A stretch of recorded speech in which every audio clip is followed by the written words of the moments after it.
Bonjour Bruno Gollnisch. Bonjour. Alors vous êtes heureux, vous avez réussi votre petit coup médiatique de l'été, votre provocation?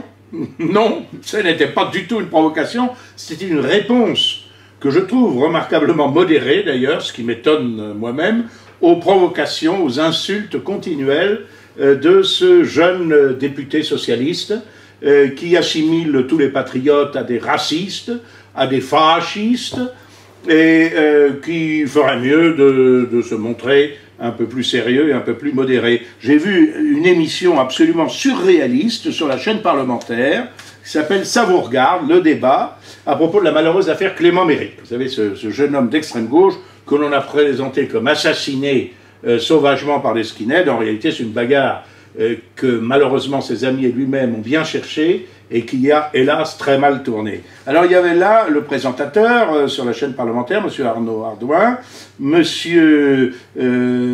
Alexis Corbière, porte-parole de M. Mélenchon, Mme Martine Billard, coprésidente du parti de gauche, on restait en famille, Mme Claire Ceccalini, une journaliste de gauche qui se targue d'avoir infiltré le front, ce qui est la chose la plus facile du monde, parce que nous sommes ouverts à tout le monde.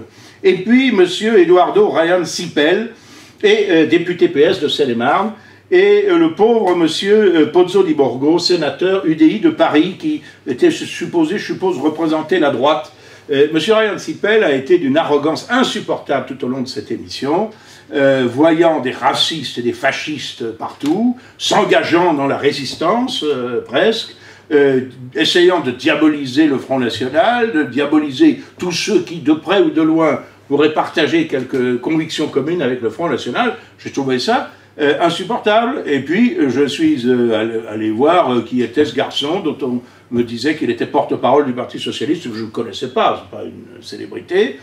Et j'ai vu effectivement qu'il était naturalisé depuis relativement fraîche date. Je dis relativement, à l'âge de 23 ans, je crois. Il a tout de suite été, après, élu conseiller régional, puis député. Il n'a jamais rien fait d'autre que de la politique comme apparatchik du PS, entre nous soit dit. Et j'ai trouvé que c'était un petit peu indécent de sa part. Voilà, c'est indécent. Ce garçon était immigrationniste à tout va. Il diabolise les Français qui ne participe pas de ses convictions, il prétend représenter la République et dire qui est républicain et qui ne l'est pas, alors j'ai voulu lui rabattre un peu son caquet, voilà, c'est tout. Alors, pensez-vous franchement que vos réactions aux propos de M. Sipel susciteraient autant justement de réactions indignées de la part de la classe politico-médiatique au sens large? J'avoue que non, j'avoue que non. Je suis habitué du fait qu'on s'empare d'un mot d'un dirigeant du Front National, un mot que je ne suis pas le seul à avoir eu. Parce que toutes les biographies de M. Ryan Sipel, y compris celles qui sont les plus favorables, y compris celles qui sont publiées par lui ou avec son autorisation, mentionnent ce fait. Par exemple, Paris Match dit, dans un article élogieux qu'on lui consacre, tout en mentionnant son ambition, ce Brésilien d'origine arrivé en France à 10 ans en 1985 et naturalisé en 1998. Europe 1 fait la même chose dans un article de M. Mathieu Guimard Falconetti, les Inrocks aussi, etc. Alors je ne vois pas pourquoi ce propos serait injurieux dans ma bouche et élogieux dans la bouche des autres, si ce n'est que parce que, précisément, je fais partie des parias que stigmatise M. Ryan Sipel, et parce que je porte effectivement sur lui un jugement critique. Je ne porte pas un jugement critique du fait qu'il soit dans la communauté française de relativement fraîche date. Je ne remets pas en cause sa naturalisation. Je ne remets pas en cause son statut de député. Il est élu, les gens ont voté pour lui. Ce qu'en revanche, je conteste résolument, et plus encore aujourd'hui qu'auparavant, c'est le fait, encore une fois, qu'il s'autorise à exclure une partie de cette communauté nationale dans laquelle il a été intégré. C'est que dans un pays quand même qu'il a reçu, qu'il a nourri, plus ou moins avec les allocations familiales, etc., qu'il a instruit, puisqu'on apprend dans sa biographie qu'il a appris le français grâce aux cours qui sont prodigués pour les jeunes étrangers, qu'il a même instruit sur le plan de l'enseignement supérieur, même si l'on n'apprend plus grand-chose à Sciences Po, depuis le passage de M. Richard Decoing. Bon. Et comme le prouvent d'ailleurs les prestations de l'intéressé. Qu'il a élu, qui a fait de lui un parlementaire, ils se permettent de voir des racistes partout.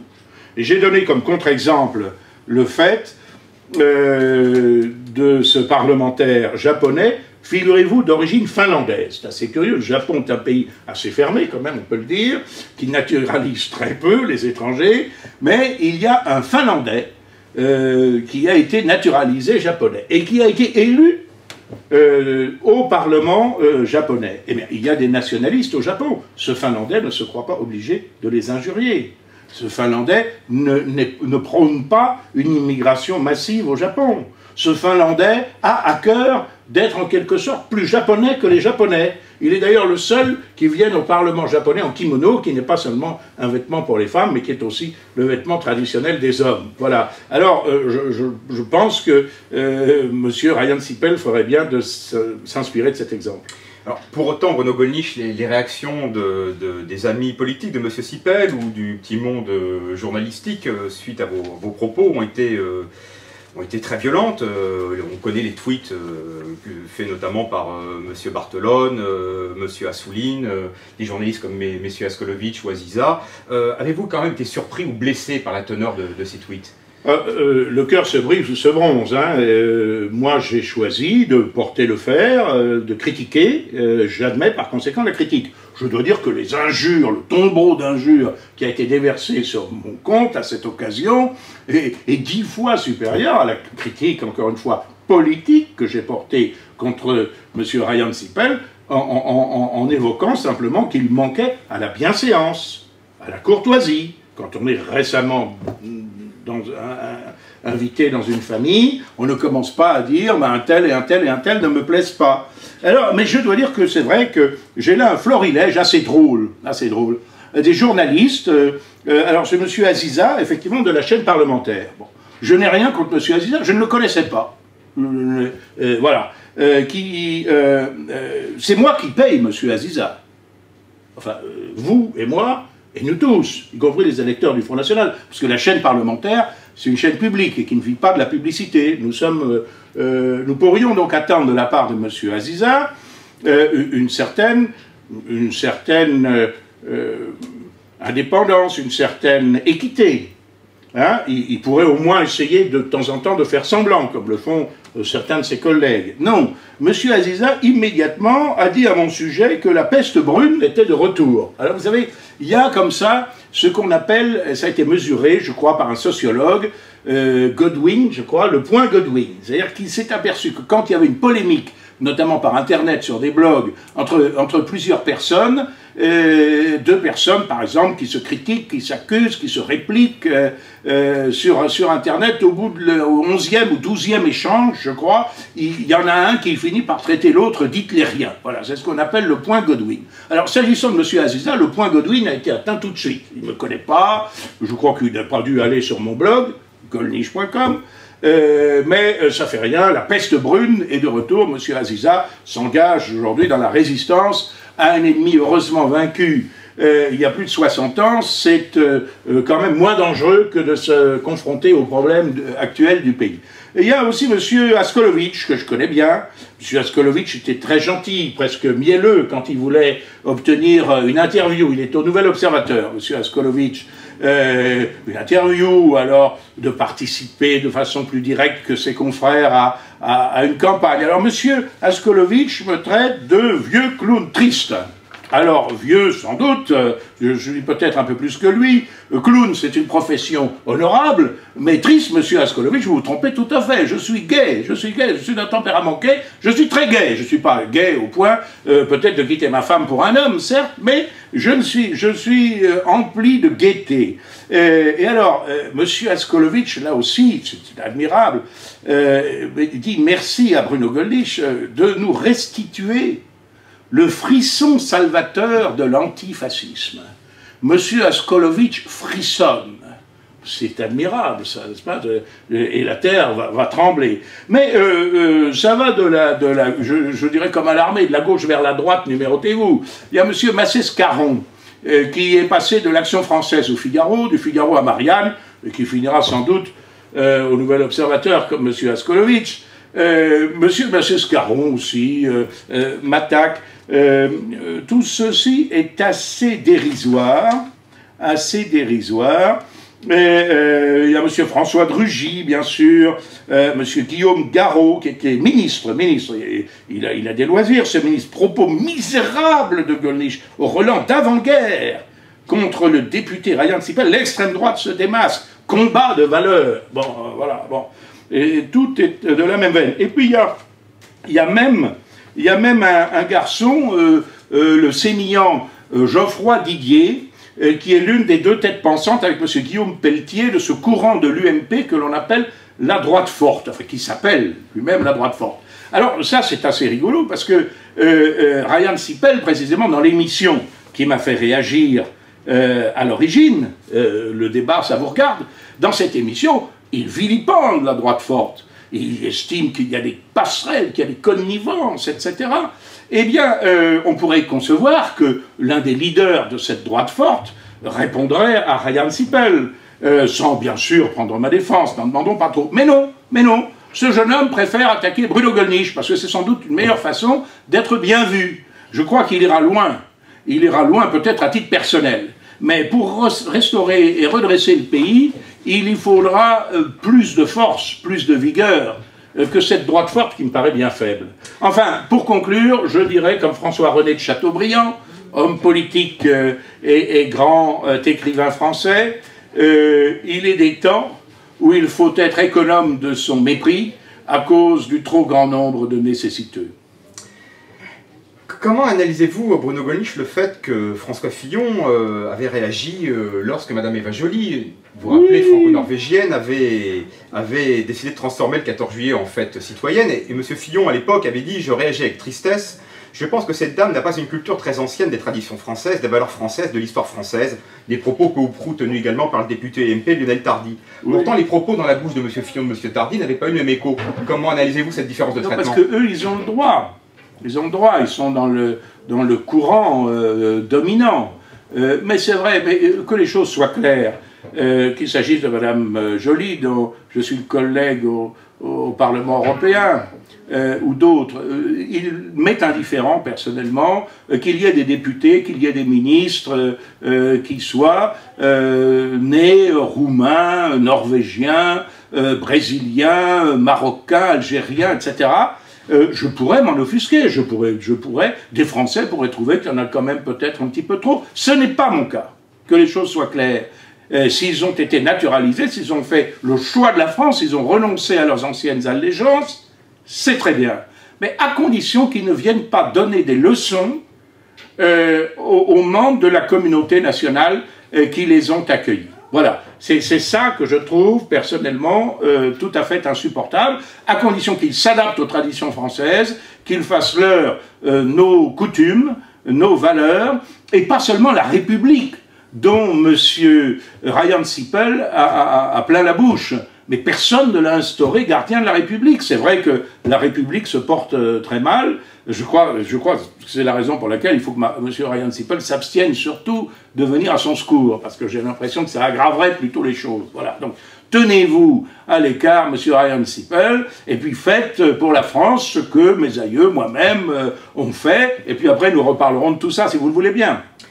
Avant d'aborder deux questions d'actualité, Bruno Gollnisch, une petite précision peut-être à apporter de votre part concernant votre précédent entretien sur votre blog. Certains internautes se sont offusqués de votre comparaison faite entre Clément Méric et Esteban Morillo, arguant du fait que vous considériez peut-être Esteban Morillo comme intellectuellement bien plus inférieur au jeune Clément Méric. Oui, mais c'est peut-être le seul mot malheureux que j'ai eu dans cette émission. Je rappelle que Esteban Morillo est l'autre malheureux garçon, celui qui, je le crois, d'après les rumeurs que j'ai de l'enquête, a été agressé, puisque ces trois skinheads, ne sont pas de ma paroisse, que je ne connais pas, ont attendu à la demande des vigiles pendant, je crois, un temps assez important que les militants de l'extrême gauche se dispersent. S'ils les attendaient à la sortie, la bagarre a éclaté, et je pense qu'il y a une première victime, évidemment, c'est Alain Méric qui est mort de ce coup de poing, sans doute, et surtout sa famille, bon. Mais il y a aussi, évidemment, le jeune homme, lui aussi d'ailleurs, d'origine étrangère, hein, d'origine espagnole, Esteban Morillo, dont la vie est presque brisée par ce drame, et qui, à l'heure où nous parlons, se trouve en prison pour avoir donné un coup de poing qui a été l'occasion de ce drame fatal. Personne à gauche n'a le moindre mot de complaisance, évidemment, ou de compassion à l'égard de ce malheureux jeune homme. C'est d'autant plus extraordinaire que la gauche nous explique tout le temps que les auteurs de crimes ou de délits sont des victimes de la société, que c'est leur environnement qui explique ceci, qui explique cela. J'ai donc pris la défense d'Esteban Morillo, si je puis dire, en disant que ma compassion allait à l'un comme à l'autre des protagonistes de ce drame, et j'ai dit qu'il était d'un niveau intellectuel inférieur à celui de Clément Méric qui faisait Sciences Po. À vrai dire, je voulais parler tout simplement d'un niveau d'instruction. Voilà, je ne porte pas de jugement défavorable sur l'intelligence de ce garçon, Morillo, que je ne connais pas, et dont j'espère que la vie ne sera pas définitivement brisée par ce drame. Sans transition, dans votre précédente vidéo, également un visuel a intrigué les internautes. Derrière vous, on voit un croissant et une étoile. Pouvez-vous nous en dire plus sur ces symboles, entre guillemets? Oui, j'ai fait ça depuis le dernier étage de mon habitation. C'est un grenier, ce sont des combles qui ont été aménagés, qui me servent provisoirement de bureau. Bon, et il y a, curieusement d'ailleurs, incrusté dans le mur du fond, par les précédents propriétaires, un cadran solaire en pierre qui se trouvait dans cette maison du XVIIIe siècle. Bon, alors, sur ce cadran solaire, il y a effectivement un croissant de lune et une étoile. Alors, ce n'est pas, je précise, ce n'est pas l'étoile de David, ce n'est pas non plus un croissant musulman, ça n'a aucune autre signification que purement astrologique. Voilà, c'est une référence aux astres, ce qui a été dessiné au XVIIIe siècle par l'auteur de ce cadran solaire. Il y a aussi une légende en latin avec une faute d'orthographe qui n'est pas mienne, qui est celle du dénommé Bertrand, qui a gravé ce cadran solaire en 1781, parce qu'il a mis la date. Bertrand Fécite, voilà, 1781. Bertrand l'a fait en 1781. Ben Bertrand a fait une faute d'orthographe en latin, parce qu'il a écrit aura, l'heure, en oubliant le H. Voilà. Et alors, donc, la légende donne Periclitamur omni ora, nous déclinons à toute heure. Voilà, donc c'est ce qui est effectivement une constatation, hélas, de bon sens et de sagesse. Je le dis pour M. Askolovitch, qui me trouve vieux. Ce que vous êtes, M. Askolovitch, je l'ai été, et même, je crois, un peu plus dynamique et performant que vous. Ce que je suis, vous le saurez, et je crains que ce ne soit en pire. Avant de nous quitter, Bruno Gollnisch, une réaction à l'action menée par les extrémistes d'Act Up contre la Fondation Le Jeune. C'est tout à fait ignoble. La Fondation Le Jeune se dévoue, c'est vrai, au respect et à la défense de la vie, mais surtout aux soins prodigués à des handicapés, notamment à des trisomiques. C'est une fondation tout à fait admirable. Et je trouve que l'agression à laquelle se livre ce mouvement, que je ne confonds pas avec l'ensemble des homosexuels, est tout à fait scandaleuse. J'observe d'ailleurs que ces militants se dessinent eux-mêmes de façon tout à fait abusive un triangle rose sur le t-shirt, et que quand un militant UMP le relève, un cadre de l'UMP, il est immédiatement exclu de l'UMP, ce que je trouve absolument dérisoire. Cette organisation se distingue par des actions de commando, notamment, parfois violentes, brutales, notamment à l'église Notre-Dame, mais ce qui est le pire, à mon avis, c'est que sous couvert initialement de lutter contre le sida, elle édite des brochures qui sont un véritable manuel de sodomie à l'usage des enfants des collèges et des adolescents des lycées. Et ça, je trouve que c'est extrêmement choquant. Donc voilà peut-être l'occasion, je ne sais pas, on dira d'un nouveau dérapage, parce qu'il paraît que moi je ne m'exprime pas, je dérape. Ce qui est d'ailleurs assez curieux, c'est que quand même, en 40 ans d'engagement politique, n'est-ce pas, où je n'ai pas ménagé mes adversaires, j'ai été souvent attaqué Je n'ai jamais été condamné, ni pour la moindre injure, ni pour la moindre diffamation. Alors j'attends Act Up de pied ferme. Alors vous ne facilitez pas mon enchaînement, Bruno Gollnisch, mais un dernier mot peut-être sur les derniers rebondissements de l'affaire DSK et de ses fréquentations, entre guillemets. Oui, je crois que la justice a peut-être mieux à faire qu'à s'occuper des galipettes de M. DSK. Hein. Moi, je ne crois pas qu'il soit proxénète. Je crois que c'était un usager des prostituées, manifestement un érotomane, ce qu'on appelle un érotomane. Je ne suis pas professeur de vertu, je ne suis pas professeur de morale. Je trouve quand même, personnellement, ce qui me choque là-dedans, c'est que, par exemple, lors de sa procédure aux États-Unis, après l'agression à laquelle il s'est livré, contre une femme de chambre, M. DSK exhibait sa fille, sa femme de l'époque, peut-on dire. Il est avéré qu'il la trompait allègrement avec des prostituées. Je ne trouve pas ça personnellement très ragoûtant. Ça n'est pas mon style de vie. Ceci étant, que celui qui n'a jamais péché lui jette la première pierre. En ce qui concerne l'amour vénal, je ne pourrais pas. C'est pas par vertu, c'est plutôt par hygiène. Mais je crois surtout que ce qu'il y a de condamnable là-dedans, c'est que apparemment M. Strauss-Kahn passait à cela une part considérable de son temps, alors qu'il avait des responsabilités extrêmement importantes. Et moi, je ne suis pas... Ce qui me choque le plus, ce n'est pas que cet homme public fréquente des femmes publiques. D'ailleurs, vous avez remarqué, c'est un peu sexiste. Un homme public, c'est un peu majoratif. Hein. Voilà, un grand politique, etc. Les femmes publiques, ça l'est beaucoup moins. Bon. Mais pourtant, il y a moins de différence qu'on ne croit entre l'une et l'autre activité. Bon. Mais ce qui me choque, c'est que ce soit un mauvais économiste. Un mauvais économiste. Et ce qui me choque, c'est qu'il ait été encensé par l'ensemble des médias, alors que la politique économique qu'il préconise, qu'il a préconisée et qui a été appliquée de fait pendant des années, et qui n'est pas le seul, il faut bien le dire, à préconiser, aboutit à la catastrophe que nous connaissons à l'heure actuelle, près de 1900 milliards de déficit. J'ai calculé que ça faisait quelque chose comme 35 ou 36 000 euros par Français. L'enfant qui naît, le vieillard indigent et grabataire, chacun d'entre eux est débiteur de 35 000 euros avant d'avoir rien fait, avant d'avoir bougé le petit doigt. Alors on me dirait, ben, oui, mais enfin, ils sont peut-être débiteurs de 35 000 euros, mais on n'en voit pas tellement les conséquences. Si, on en voit les conséquences, parce qu'on en paye les intérêts.